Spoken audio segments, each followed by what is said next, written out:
Hey, it's good to see your faces. This is Dr. Calder. It's been a long time since we've seen each other, and you look just fabulous. It looks like everybody's holding up very well under this crisis. And I know you're all wondering why I've called you together for this virtual meeting. I want to go over how the study groups are going to work in the Google Docs environment. If you have decided to fly solo for the rest of the course, you might want to continue watching this message because I'll have some tips for how to read for the main point in Zen and Lepore. Well, let's get going. By now you should have received an email from me introducing you to the Google Doc group, study group that I've put you in.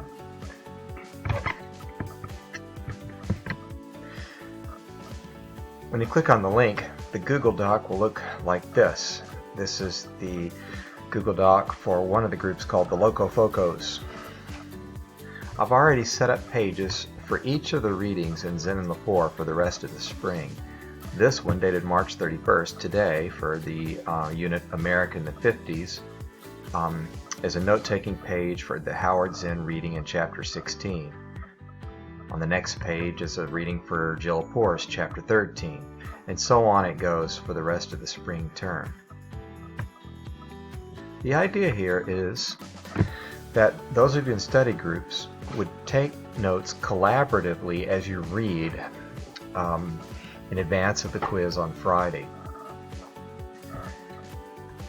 This note-taking method that you see here is called the Cornell note-taking method, or I've adapted the Cornell method. Cornell was Cornell Calder, one of my famous ancestors, who also invented the Calder's quiz card. Actually, I'm just making all that up. I don't know who Cornell was. Probably some education professor. I think he wrote a book called How to Study in College.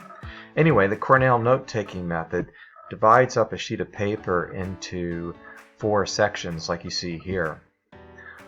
The section that you start in is the note-taking section. So, somebody in the group, the first person to begin reading, just begins taking notes in this section. They might write something like, Zen begins with a question. Was fascism all gone after World War II? Or was it just absorbed into the bones of the victors, meaning the United States, Great Britain, and the Soviet Union? And so you keep typing like that as you come across things in the reading that just seem important to you. As you type in this section, the Google Doc will lengthen and get bigger. There'll be plenty of room for you to say everything you want. After this note-taking section is full, then you go back and in the key points section, you try to imagine what the outline of the chapter must have been. The author presumably worked from an outline, and so you make bullet points here that try to capture the key points being made. This section here is called research.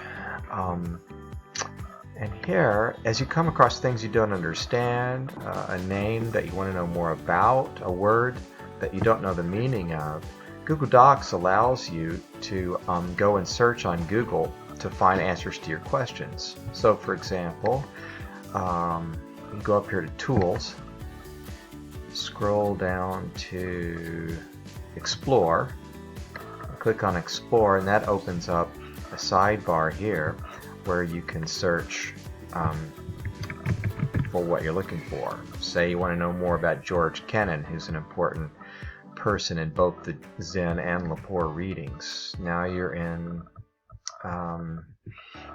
looks like we're probably in Wikipedia here.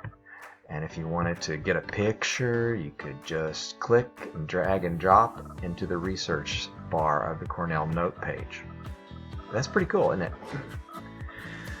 When all of this is done, you've taken your notes, you've developed an outline of the chapter here, you've done any research you feel you need to do to get to know things that aren't explained very well in the text, then you and your study partners can talk about the main point in this section of the Google Doc.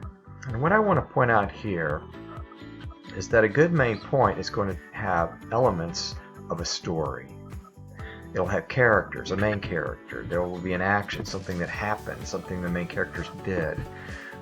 In a good story, main characters struggle against some kind of obstacle or a villain who stood in the way. Typically, in a good story, there's a tool that the main character uses to try to accomplish their purpose. And the main point is usually a main point because the author is trying to make a significant claim about something. So we need to answer this question: why is any of this important? If you can answer these questions in 3 or 4 sentences here, that's your main point.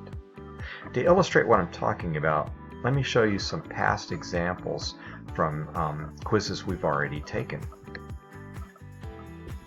Do you remember this main point from Howard Zinn about Reconstruction?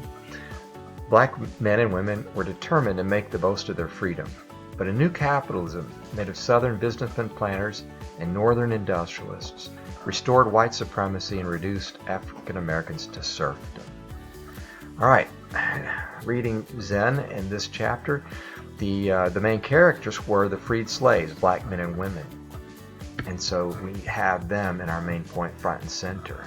They ran into an obstacle, and that was white Southern racists, especially the aristocrats who wanted all their plantations back. And they used a tool to get it back. The tool was this new capitalism idea that Zinn develops, made out of Southern businessmen, planters, and Northern industrialists. And in this story, our main characters try but fail to make freedom meaningful in their lives through self-determination. And by the end of the chapter, they've been restored to serfdom. So all the elements of a good story are right here in this main point.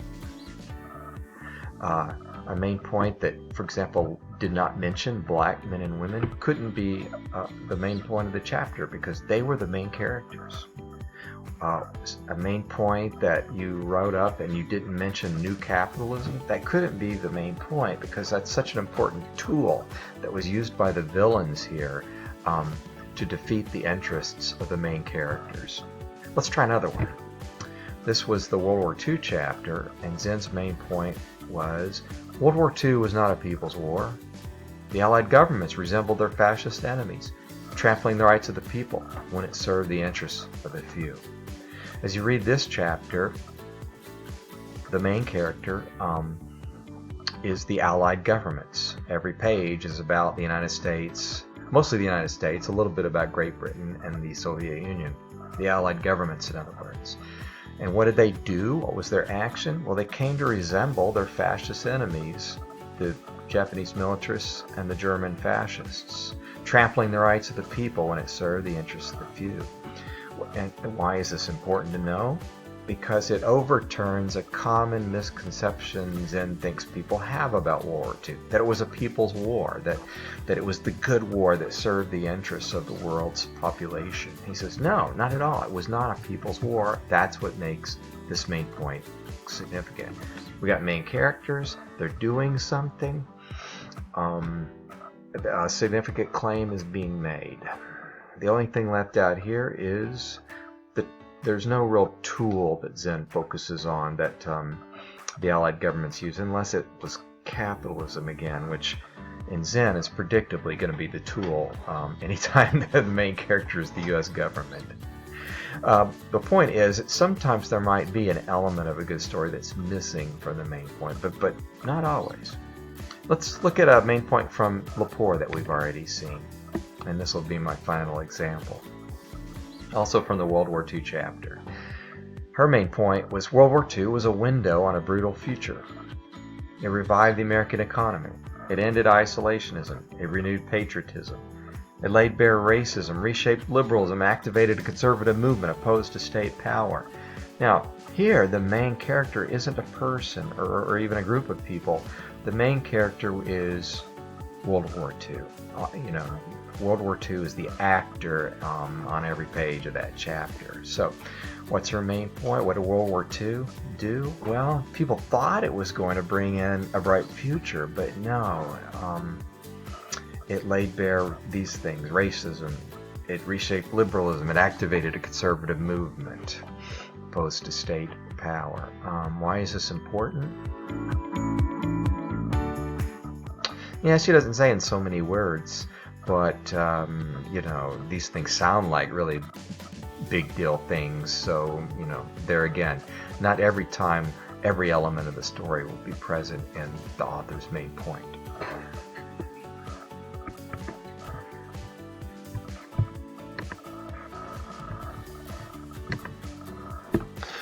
So that's how you take notes collaboratively. How will it work? That's up to you. What I recommend is that you give everybody tasks. And you can vary these week by week. This week, one person takes the notes. A second person identifies the key points from those notes. A third person does research on things that aren't very clear or words that need to be defined, etc. And then all three of you collaborate together down here on the main point. But you don't have to do it that way. You can all three of you collaborate on the notes, and all three of you collaborate on coming up with key points. Google Docs is so flexible that way. I'm just going to leave it up to you to decide how to work together. You can also use this Google Doc environment to begin thinking about the Historians at Work assignments that will be due in week 14. Here, I want you to submit work by yourself, and I want it to be original to you, but I don't mind at all that in your study group you're paying attention with each other to examples of how historians do their work, looking for Zen and Lepore asking questions, making connections, doing arguments. And if you want to talk about that here by creating a box of your own or scrolling down to the end and creating a little piece of the Google Doc as a sandbox to do Historians at Work collaboration, that's fine. And then towards the end of the course, I'll have some ideas for how you can collaborate in this Google Doc environment to work on the final assignment. Okay, one last thing. I just want to introduce this week's topic, which is America in the 50s. One of the things we're giving up when we move to working online is you won't see me very much, and I'm not going to be giving lectures or anything.